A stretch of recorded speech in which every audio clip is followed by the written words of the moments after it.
Hi all അസ്സലാമു അലൈക്കും. എല്ലാവർക്കും ലവ് കുക്കിങ്ങിലേക്ക് സ്വാഗതം. ഒരു കിടിക്കാച്ചി സ്നാക്സിൻ്റെ വീഡിയോ ആയിട്ടാണ് ഞാൻ ഇന്ന് വന്നിട്ടുള്ളത്.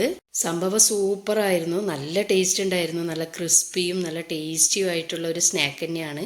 അതുമല്ല പെട്ടെന്ന് തയ്യാറാക്കാൻ പറ്റിയ ഒരു സ്നാക്സും തന്നെയാണ്. കാണുമ്പോൾ തന്നെ ചിക്കൻ വെച്ചിട്ടുള്ള ഐറ്റം ആണെന്നേ തോന്നൂ, പക്ഷേ ഇത് പഴം വെച്ചിട്ടാണ് ചെയ്യുന്നത്, നേന്ത്രപ്പഴം വെച്ചിട്ട്.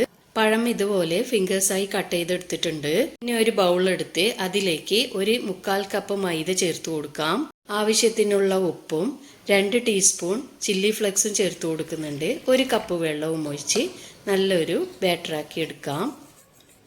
ഇനി വേണ്ടത് ബ്രെഡ് പൊടിച്ചതാണ്. ബ്രെഡ് മിക്സിയുടെ ജാറിലിട്ട് പൊടിച്ചെടുത്തിട്ടുണ്ട്. കട്ട് ചെയ്ത് വെച്ച ഓരോ നേന്ത്രപ്പഴത്തിൻ്റെ പീസ് എടുത്ത് മൈദയിൽ മുക്കി ബ്രെഡ് ക്രൗൺസിൽ പൊതിഞ്ഞെടുക്കാം.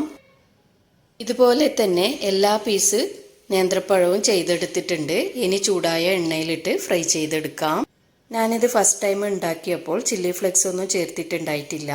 അപ്പോൾ തന്നെ നല്ലൊരു ടേസ്റ്റാണ്. കുറച്ച് സ്പൈസി വേണമെന്ന് വിചാരിച്ചിട്ടാണ് ഞാൻ ചില്ലി ഫ്ലെക്സ് ചേർത്തത്. ഉണ്ടെങ്കിൽ ചേർത്ത് കൊടുക്കാം, ഇല്ലാന്നുണ്ടെങ്കിൽ വലിയ കുഴപ്പമൊന്നുമില്ല. എന്തായാലും തന്നെ ഇതെല്ലാവരും ചെയ്ത് നോക്കണം, മസ്റ്റ് ട്രൈ ആണ്, നല്ല ടേസ്റ്റുമാണ്. ചൂടായ എണ്ണയിലിട്ട് ഡീപ് ഫ്രൈ ചെയ്തെടുക്കുകയാണ് വേണ്ടത്. എണ്ണയിലിട്ട് കൊടുത്ത പാട് തന്നെ ഇളക്കി കൊടുക്കാനോ തിരിച്ചിട്ട് കൊടുക്കാനോ ശ്രമിക്കരുത്. കുറച്ചൊന്ന് ആയി കഴിഞ്ഞ് മൊരിഞ്ഞ് വരാൻ തുടങ്ങുമ്പോൾ മാത്രമേ തിരിച്ചിട്ട് കൊടുക്കാൻ പാടുള്ളൂ. അങ്ങനെ കുറച്ചായതിന് ശേഷം തിരിച്ചിട്ട് കൊടുക്കുന്നുണ്ട്.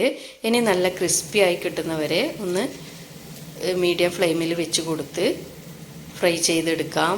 ചൂടോടെ നല്ല ക്രിസ്പിയോടുകൂടി കഴിക്കാൻ നല്ല ടേസ്റ്റാണ്. സോസ് കൂട്ടി കഴിക്കാൻ അതിലേറെ ടേസ്റ്റുമാണ്. ഒട്ടും എണ്ണ പിടിച്ചിട്ടുമില്ല.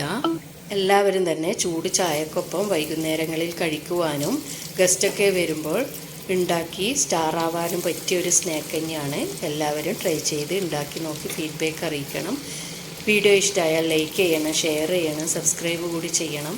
ഇൻഷാ അല്ലാഹ് മറ്റൊരു റെസിപ്പിയുമായി വീണ്ടും വരാം.